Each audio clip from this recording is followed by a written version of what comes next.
കൂട്ടുകാരെ, ഇന്ന് നമ്മൾ ഗലീല കടൽ കാണാൻ പോവുകയാണ്. വടക്ക് കിഴക്കൻ ഇസ്രായേലിലെ ഒരു ശുദ്ധജല തടാകമാണ് ഗലീല കടൽ. സിറിയയുടെ അതിർത്തിക്ക് സമീപം സ്ഥിതി ചെയ്യുന്നു. ടൈബീരിയസ് തടാകം എന്നും ഈ തടാകത്തിന് പേരുണ്ട്. ഇസ്രായേലികൾ കിന്നറത്ത് തടാകം എന്നും വിളിക്കുന്നുണ്ട്.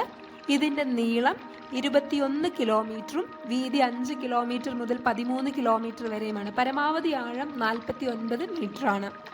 ജോർദാൻ നദി ഈ തടാകത്തിൽ വന്ന് പതിക്കുന്നു.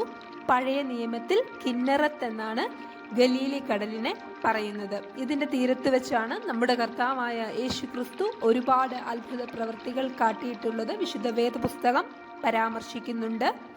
റോമാക്കാരാണ് ടൈബീരിയസ് എന്ന് ഈ ഗലീല കടലിന് പേരിട്ടത്. 1967 6 ദിന യുദ്ധത്തിലാണ് ഗലീല കടലിൻ്റെ മുഴുവൻ നിയന്ത്രണവും ഇസ്രായേൽ സ്വന്തമാക്കിയത്.